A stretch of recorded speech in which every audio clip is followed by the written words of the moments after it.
Border পেরিয়ে পাকিস্তানে ঢুকে পড়ে বন্দী হয়েছিলেন বিএসএফ জওয়ান পূর্ণম কুমার সাউ। ঠিক তার এক মাস পরে অবশেষে নিজের বাড়িতে ফিরলেন বিএসএফ জওয়ান। তাকে বাড়ি ফেরানো নিয়ে একেবারে উৎসবের মেজাজ রিসরায়। হুটখোলা গাড়িতে চাপিয়ে গোটা শহর পরিভ্রমণ করে অবশেষে বাড়িতে পরিবার পরিজনের কাছে পৌঁছালেন পূর্ণম। আর তার ঘরে ফিরেই তিনি বললেন যে ভারত মা তাকে দ্বিতীয়বার জন্ম দিয়েছেন।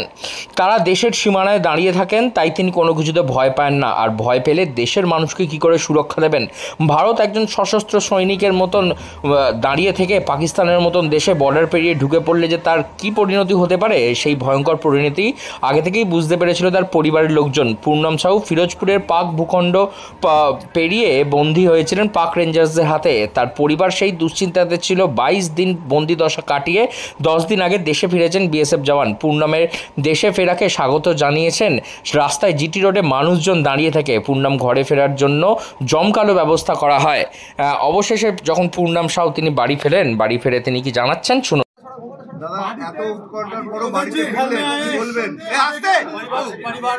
परिवार वाले हैं, पास में आपके माता जी हैं, आपके वाइफ से मुलाकात हुआ, बच्चों से मुलाकात हुआ, कैसा लग रहा है?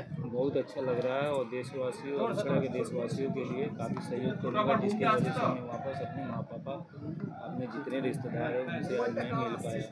और हमारे घर के सहयोग में काफ़ी हमारे चेयरमैन विजय मिश्रा जी का काफ़ी सहयोग है। ভারত সরকার যেভাবে কূটনৈতিক চাপ দিয়েছিল তাতে পাকিস্তান ছাড়তে বাধ্য হয়েছে। ভারত সরকারের ভূমিকা, সেনার ভূমিকা কিভাবে দেখছেন? এটা নো কমেন্টস। এখন আমার মাঠে কাজ করছে না, এখন আমি কাফি হ্যারাসমেন্টের মধ্যে আছি, এই জন্য আমি কিছু কথা বলতে চাইছি। এই মুহূর্তে কি ছুটি দিয়েছে আপনাকে? আপনার দপ্তর থেকে কি ছুটি দেওয়া হয়েছে? আমার ছুটি দেওয়া হয়েছে, আমার মা ছুটি দেওয়া হয়েছে। আমাদের মা বাবা সবারই ঘরে বাড়িতে অনেক কিছু টেনশন করছিল, তাই জন্যে আমি মা বাবার সঙ্গে সবার রিশ্তেদার সঙ্গে সিন্দুর অপারেশন হয়েছে, এই জন্য টেনশনের মধ্যে থাকবে, এই জন্য দেখা করতে জন্য এসেছি।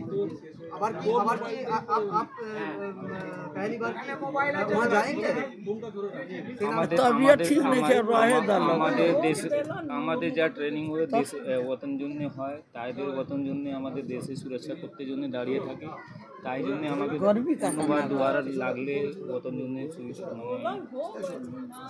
ওতন জন্য আমাকে লোকের জন্য সেবা করতে হয়, তো যেতে হবে। কবে যাবেন এরকম কোনো না, এরকম কিছু এখন কথা নেই। আজকে এতদিন পর স্ত্রী, মা, বাবা, সন্তানের সঙ্গে দেখা হলো, কি বলবে? মা বাবা দেশের সঙ্গে এই সিন্দুর অপারেশন হয়েছিল, মা বাবা টেনশনের মধ্যে থাকছো, কেন আমি ওখানে প্রেজেন্টে ছিলাম, এই জন্য টেনশনে ছিলাম, ওই জন্য দেখা করতে জন্য এসি আমাদের ডিপার্টমেন্টটা ছেড়েছে মা বাবার সঙ্গে দেখা করতে জন্য। আপাতত 20 দিনের ছুটিতে তিনি বাড়িতে রয়েছেন। বাড়িতে বৃদ্ধ মা বাবা এবং সন্তান সম্ভবা স্ত্রী রয়েছে, তাদের সকলকে দেখাশোনা করার জন্যেই পূর্ণমকে বাড়ি পাঠানো হয়েছে, এমনটাই জানিয়েছেন তিনি। তবে আবারও কাজের ডাক আসলে তিনি যে সীমান্তে যেতে প্রস্তুত সে কথা সাফ জানিয়ে দিয়েছেন বিএসএফ জওয়ান পূর্ণম কুমার সাউ। হুগলি থেকে রাহি হালদার, লোকাল 18 বাংলা।